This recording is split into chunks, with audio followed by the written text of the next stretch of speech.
August 20th, 4 more months left in 2024. Every month it gets, we start counting down. Every month it gets 3, 2, 1, over. And we reset every quarter. And here we are approaching the final quarter of 2024.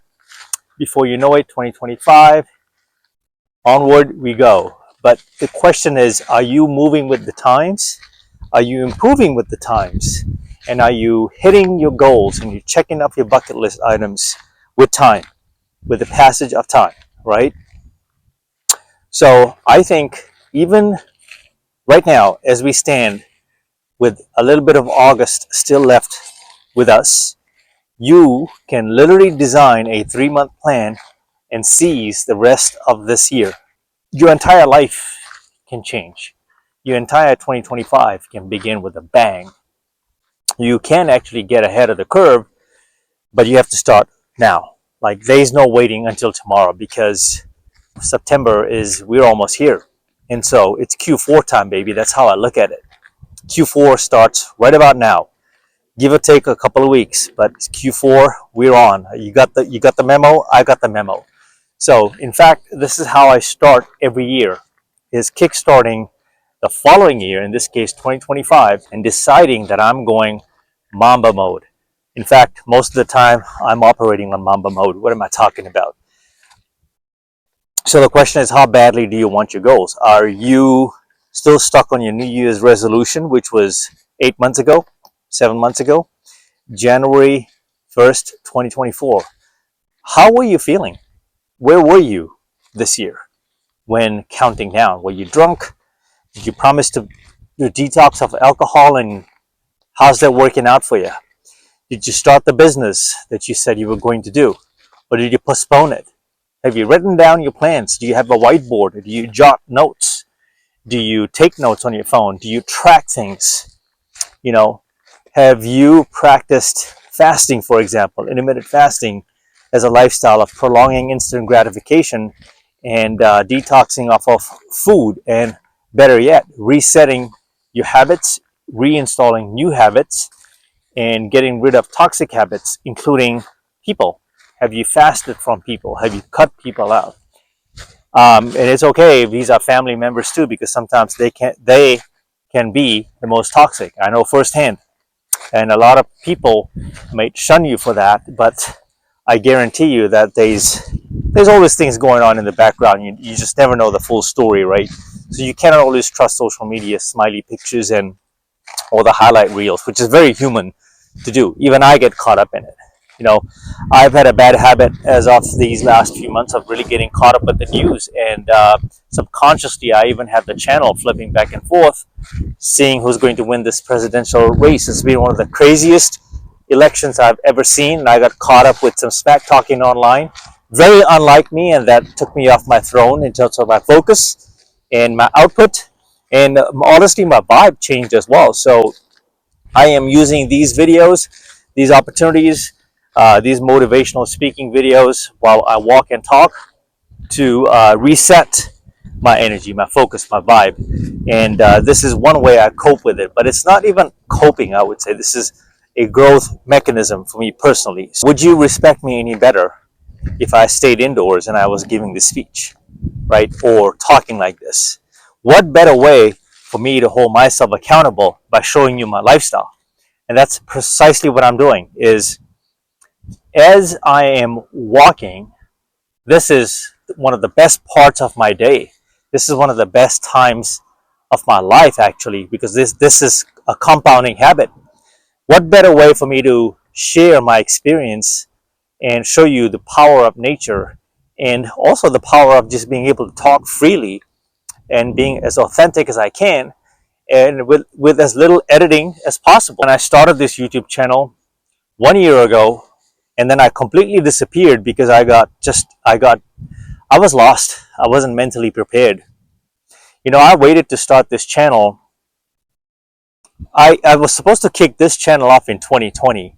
So in hindsight, when I look back and ask myself, man, where could I have been 4 years ago, right? 4 years later, I would have been monetized and I would have been so far ahead of my journey. But Let me not discount myself here, just in perspective, right? I've done over 200 videos. And yes, the goal is to grow the channel, subscribers and views and engagement, but or even getting past the haters, um, and there's always going to be that, but you cannot give them any attention.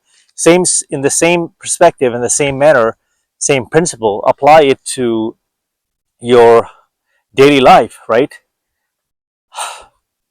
Are you being true to yourself? Are you showing up for yourself?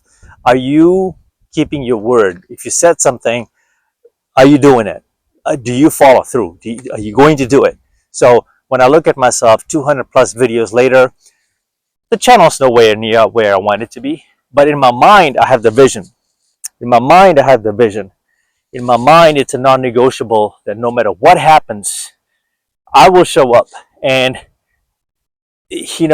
we are our harshest critics. We judge ourselves harder than anyone else.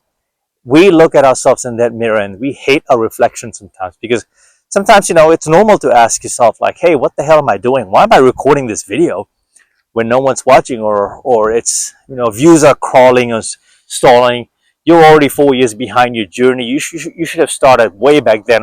What are you doing, man? So there's voices in your head I talk about, right? These are all procrastination. These are the comfort voices. These are the sit me on the couch voices. These are let's stay in bed together because it's cold outside. These are those voices, the negative limiting beliefs, and up and until you flip the switch, the vibe, and you start walking. And I can tell you, it's very therapeutic as you walk, because now you're in a state of flow. I think energy, great ideas, inspiration, motivation, there's nothing more powerful than being out in nature and having that flow, because in a way you're putting something out in the universe. Many ways, actually, you're putting yourself out there.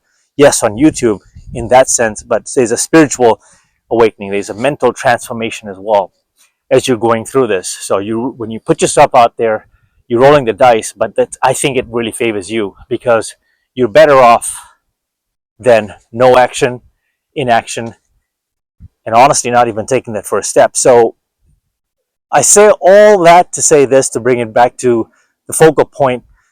There's 4 months left in the year. Okay? What do you plan to do about it? Considering the fact that we are approaching Halloween, people throw up their Christmas trees and start eating bad, checking the year off, resigning. People start, the idea of writing up your resolutions and having drinks over your resolution, not writing it down, not taking it seriously. Year over year, you're getting fatter, you're getting bigger. I'm not going to sugarcoat this, folks. This is not a sugarcoating channel. You clearly know you're real, what you're trying to hide. You can buy all the expensive clothings. You can buy all the fancy jewelry, materialism, right? You can have all the money in the world.